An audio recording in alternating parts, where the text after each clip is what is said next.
UFC 266, Sunday 26th of September, we have Alexander Volkanovski defending his belt against someone that isn't Max Holloway. It's Brian Ortega, and Brian looked bloody good in his last fight against the Korean Zombie. Now we'll start with Brian in this one because Brian, everyone thought, Brian is a grappler. He's a Gracie Jiu-Jitsu black belt. He's under Henna Gracie since he was a teenager.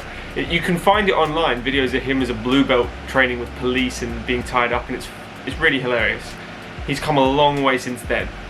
Over the last few years, Brian has been really working on his striking, and it showed in the last fight particularly, when no one thought he was going to go toe-to-toe with the Korean Zombie, especially when it took someone as dynamic as Yair Rodriguez to finish the fella.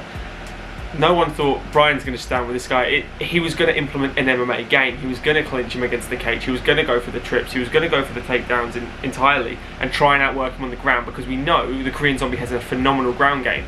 There is training footage of him with the Gracies, which is, it's brilliant. But Brian is ground game. He is jiu-jitsu. He is the epitome of it. When you watch him flow on the ground, you're like, okay, this is... Watch the Head and Barral fight and the transition he does to set up that triangle. You're just like, it's unbelievable. Not to mention the readjustment on the guillotine against Cub Swanson. The fact that he had a guillotine and then hoisted his weight to switch arms, and it's sublime. It's sublime. But no one thought he was going to strike with Chang Sung-yong the whole time.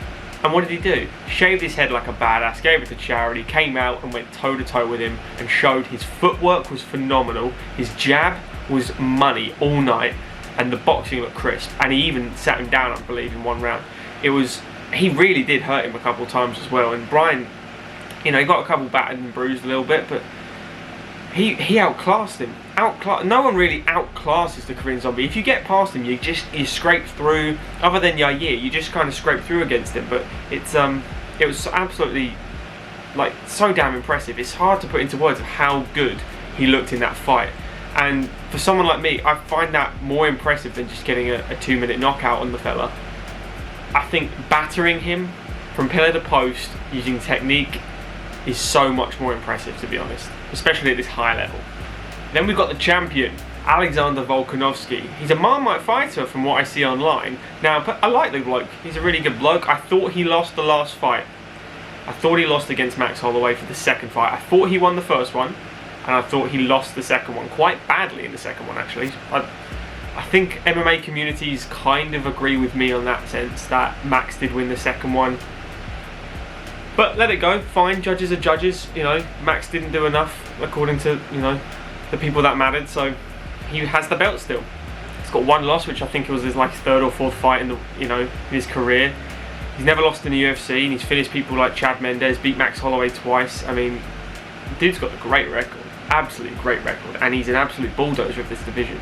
The leg kicks he implemented against Max Holloway were just perfect. That's the game plan. The second one, it took him a couple rounds to even find his feet. Max picked him apart, in my opinion, in the first 2 rounds, and the volume was crazy, which is why it blows my mind he didn't win. But Volkanovski did do some really great things in that fight. One of the good things is, as well, is about Volkanovski is he has that wrestling-esque background from being an ex-rugby player. Now, in rugby, you have to do takedowns. So, I'm not a rugby player, but rugby is big in this country. I've got mates that play semi-professional rugby, and he's got the amount of experience and technique you use from just getting a base for takedowns and for hips in rugby would be phenomenal to even enter mixed martial arts. So he had that going into martial arts, and then he's learning the wrestling on top of that. So I think Volkanovski's wrestling is incredible. I think it would be a mistake for him to use it in this fight. I think he could use Greco kind of wrestling against the cage. I think he could wear on Brian. I think I don't know how Brian's cardio is, but he looked absolutely perfect in the Chang Sung-yong fight. Went the distance, no problem in that. He didn't look out of stamina. His cardio didn't lack it when Brian fought Max. So I don't see cardio being an issue for either guy in this fight. I think the only way to do it is to kind of force yourself upon the other person and make it so damn dirty. That's how I think Volkanovski is going to want to do it, because I think Brian's going to want to pick him apart and keep it nice and clean. And if it goes to the mat, he's got all the tools in the world to lock up a nasty guillotine or You know, he's called T-City for a reason. He fights off his back. That's what he's done. As a smaller guy going into jiu-jitsu, that is the point of jiu-jitsu, for the smaller man to beat the bigger man. And he was a small teenager. He says it in podcasts. He's a small, scrawny teenager fighting off his back, locks up the triangles, and that's where it came from.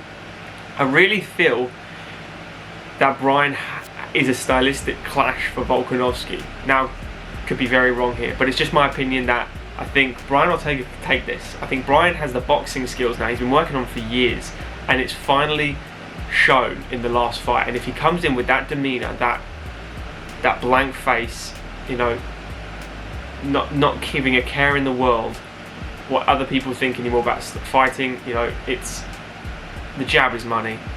That jab could win the fight, in my opinion, whereas Volkanovski's going to have to really sit on those punches. He's going to really have to get respect off Ortega early, otherwise Ortega's going to be dancing around him, jabbing his face off, very much like Max did, and the judges might be not so favourable this time.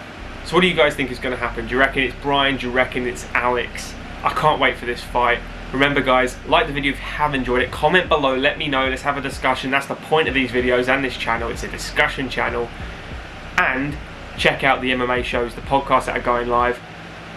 They're not as popular as this, obviously, because not everyone has an hour to 2 hours to whatever time, you know, but everyone's got 5-10 minutes. So if you guys do want a longer show where I talk to different people, sometimes do it on my own, check them out guys. Subscribe. We'll see you in the next video. Cheers guys.